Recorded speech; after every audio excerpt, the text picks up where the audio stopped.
આજે આપણે એક એવા સવાલ પર ઊંડા ઉતરવાના છીએ જે લગભગ દરેકના મનમાં ક્યારેક તો આવ્યો જ હશે. શું શોખમાંથી એટલે કે પેશનમાંથી ખરેખર પૈસા કમાઈ શકાય? અને જુઓ, આ કોઈ મોટિવેશનલ સ્પીચ નથી હો. આપણી પાસે જે મટીરિયલ છે એ એક વિદ્યાર્થીની મૂંઝવણથી લઈને નફા સુધી પહોંચવાની આખી સફરનું વિશ્લેષણ છે. બિલકુલ. અને સૌથી રસપ્રદ વાત એ છે કે ખબર છે, મોટાભાગના લોકો પોતાના શોખને શોખ જ રહેવા દે છે. હા, કેમ? એવું નથી કે એમનામાં આવડત નથી. ખરી સમસ્યા એ છે કે એમની પાસે કોઈ સિસ્ટમ નથી. શોખને બિઝનેસમાં બદલવા માટેનું કોઈ માળખું જ નથી. બસ એ લોકો ભાવનાઓમાં જ અટવાયેલા રહે છે. ઓકે, તો ચાલો આને અહીંથી જ પકડીએ. જો સમસ્યા આવડતની નથી, તો પછી છે શું? આપણા સોર્સ મુજબ મૂળ અવરોધ કયો છે? મૂળ અવરોધ જુઓ પૈસાનો છે જ નહીં. ઓહ, ના, મૂળ અવરોધ છે સ્પષ્ટતાનો અભાવ, હા. જેને આપણે કહી શકીએ ઓળખની મૂંઝવણ. ઓળખની મૂંઝવણ એટલે? એટલે વ્યક્તિને ખબર જ નથી કે હું ખરેખર કોણ છું. બજારમાં મારે મારી જાતને કઈ રીતે રજૂ કરવી. એ કદાચ એક સારા કલાકાર હોય, સારા લેખક હોય, પણ બિઝનેસ પર્સન તરીકે પોતાની ઓળખ નથી બનાવી શકતા. આ બહુ ઊંધી વાત છે. કારણ કે આનો અર્થ તો એ થયો કે વ્યક્તિનો સંઘર્ષ કોઈ બહારની વ્યક્તિ સાથે નથી, પોતાની અંદર જ છે. બરાબર. તો જ્યારે કોઈ આ મૂંઝવણ સાથે આવે છે ત્યારે એમની માનસિક સ્થિતિ કેવી હોય છે? મતલબ એમની પ્રોફાઇલ શું કહે છે? સામાન્ય રીતે એમની પ્રોફાઇલ બહુ જ રસપ્રદ હોય છે. જ્ઞાનનો તો ભંડાર હોય. ઓકે. યુટ્યુબ વિડીયોઝ જોઈને, સસ્તા ઓનલાઈન કોર્સ કરીને એટલી બધી માહિતી ભેગી કરી હોય, પણ બધું છૂટું છવાયું. માહિતી ઘણી, પણ દિશા શૂન્ય. બધું આવડે છે, પણ શરૂઆત ક્યાંથી કરવી એ જ નથી સમજાતું. એક્ઝેક્ટલી. અને આ દિશાહીનતાની સાથે મને લાગે છે કે એક ઊંડો ડર પણ કામ કરતો હશે. પણ શું આ ડર વાજબી નથી? સુરક્ષિત નોકરી છોડીને કંઈક નવું શરૂ કરવું એ કોઈ નાની વાત તો નથી. એમને આગળ વધતા રોકે છે. કયા ત્રણ? પહેલો, જે તમે કહ્યું, નોકરી છોડવાનો ડર. એક ફિક્સ પગારની જે સિક્યોરિટી હોય એ છોડવી બહુ અઘરી છે. સાચી વાત છે. બીજો, અને કદાચ સૌથી મોટો, લોકો શું કહેશે. સમાજનો ડર. હા, આ ઉંમરે હવે નવો ધંધો માંડ્યો, જો નિષ્ફળ ગયો તો. આ વિચારો એમને અંદરથી કોરી ખાય છે. અને ત્રીજો ડર, જે સૌથી પ્રેક્ટિકલ છે, પૈસા ખૂટી જશે તો? ઈએમઆઈ, ઘરના ખર્ચા, એ બધું કેવી રીતે ચાલશે? બરાબર. અને આ ત્રણેય ડરનું મૂળ એ એક જ જગ્યાએ છે, middle class conditioning. Middle class conditioning? આ એટલું ઊંડું છે કે આપણને ખબર પણ નથી પડતી. ભણી ગણીને સારી નોકરી કરી લે, આ સલાહ તો દરેક ઘરમાં મળે. એટલે આ માત્ર વ્યક્તિગત ડર નથી, આ એક સામાજિક વારસો છે જે આપણને જોખમ લેતા રોકે છે. સાચી વાત છે. આપણને શીખવવામાં આવે છે કે સ્થિરતા, સ્ટેબિલિટી એ જ સફળતા છે. પણ અહીં જ એક મોટો વિરોધાભાસ છે, જે આપણા સોર્સમાં સ્પષ્ટપણે લખ્યું છે. શું? કે વાસ્તવિક વિકાસ હંમેશા અસ્થિરતામાંથી જ જન્મે છે. જ્યાં સુધી તમે તમારા કમ્ફર્ટ ઝોનમાંથી બહાર નહીં નીકળો, ત્યાં સુધી પ્રગતિ શક્ય જ નથી. તો આ ડર અને કન્ડિશનિંગને તોડવું એ જ આખી સફરનો પાયો છે એમને. બિલકુલ. તો આ પાયો નાખવાની શરૂઆત ક્યાંથી થાય છે? કોઈ વ્યક્તિ આટલા ઊંડા ડર અને વર્ષો જૂની માન્યતાઓનો સામનો કેવી રીતે કરે? એની શરૂઆત થાય છે એક મિરર મોમેન્ટથી. 1 મિનિટ. Mirror moment. આ શબ્દ સાંભળવામાં બહુ રસપ્રદ લાગે છે. શું છે આ? અને તે કામ કેવી રીતે કરે છે? આ એક ડાયગ્નોસ્ટિક પ્રક્રિયા છે, પણ આ કોઈ સામાન્ય સવાલ જવાબનું ફોર્મ નથી. તો પછી? એ પોતાની જાતને ઊંડાણપૂર્વક સમજવાનું એક સાધન છે. એક અરીસો છે, જે આપણને આપણી જ અંદરની વાસ્તવિકતા બતાવે છે.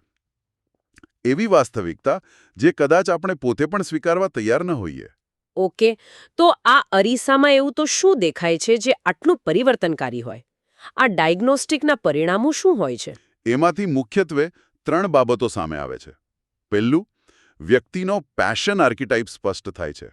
આર્કિટાઇપ એટલે કોઈ ઉદાહરણ આપી શકો? ચોક્કસ. આર્કેટાઇપ એટલે તમારા શોખનું મૂળભૂત સ્વરૂપ શું છે.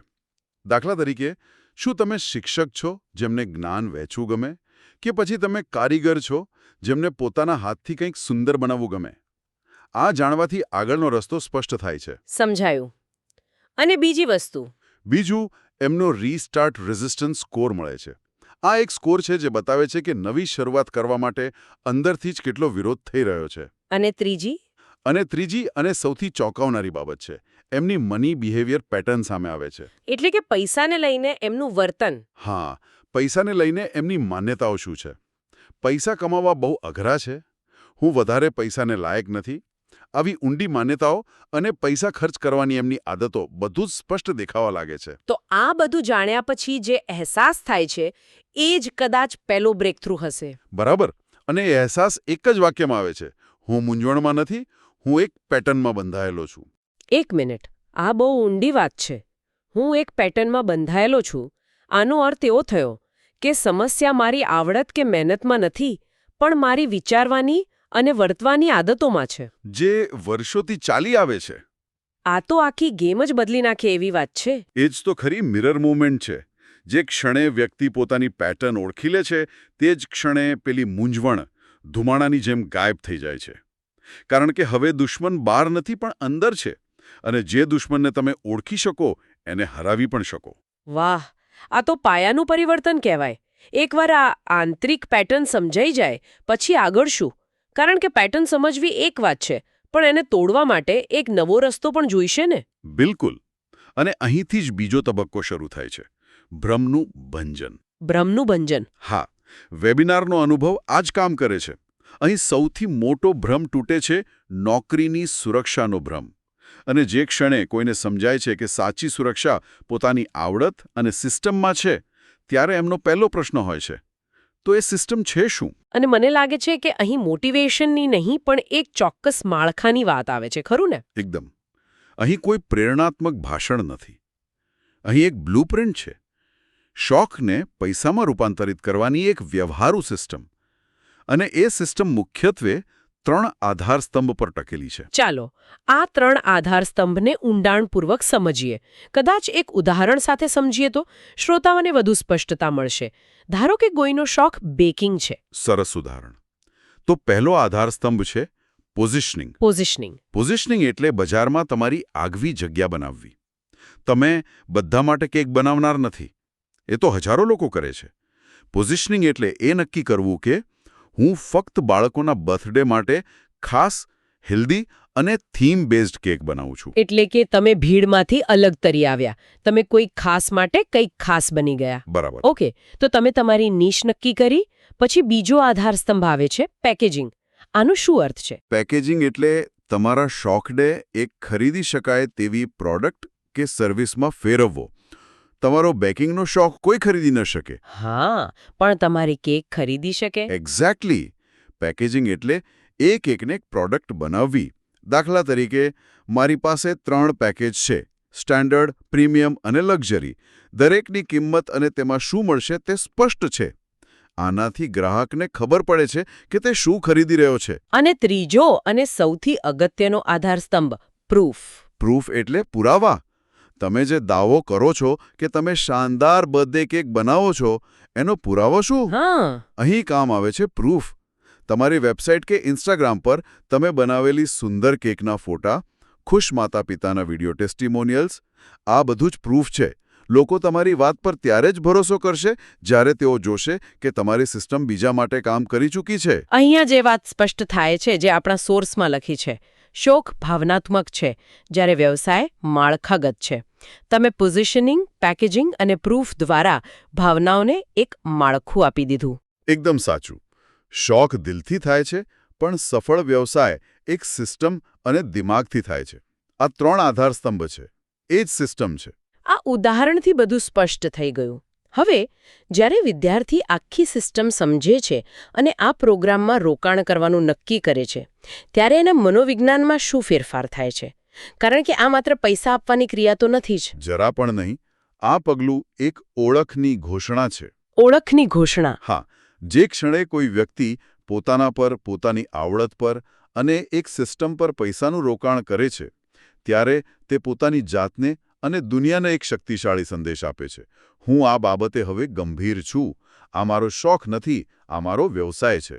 અને આ ઘોષણાની મનોવૈજ્ઞાનિક અસરો શું થતી હશે? એની 3 ઊંડી અસરો થાય છે. પહેલું, અછતની માનસિકતા એટલે કે સ્કેર્સિટી મેન્ટાલિટી તૂટે છે. મારી પાસે પૈસા નથી એ બહાનામાંથી હું મારા ભવિષ્ય માટે રોકાણ કરી રહી છું એ વિચાર તરફ. બરાબર. બીજું, આત્મશંકા એટલે કે સેલ્ફ ડાઉટ ઘટે છે.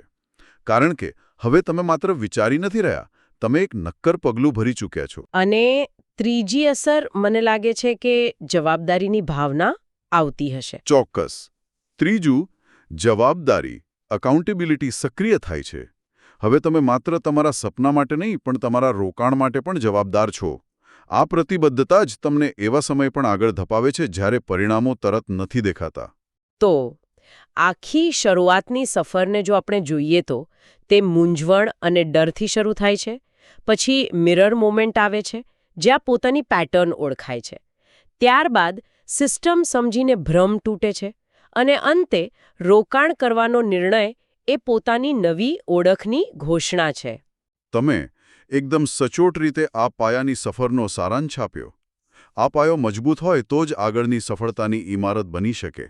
તો આ ચર્ચાના અંતે આપણા શ્રોતાઓ માટે એક અંતિમ વિચાર શું હોઈ શકે જેના પર તેઓ મનન કરી શકે? વિચાર ખૂબ જ સ્પષ્ટ છે. જો કોઈ માત્ર માહિતી મેળવીને પ્રેરણા લેવા માંગે છે તો એમની યાત્રા અહીં પૂરી થઈ શકે છે. એ જ્ઞાન પણ ઉપયોગી છે. પરંતુ તો એમની વાસ્તવિક સફર અહીંથી શરૂ થાય છે. અને એ સફરનું પહેલું પગલું શું હોઈ શકે? પહેલું પગલું છે પોતાની જાતને એક પ્રામાણિક પ્રશ્ન પૂછવો.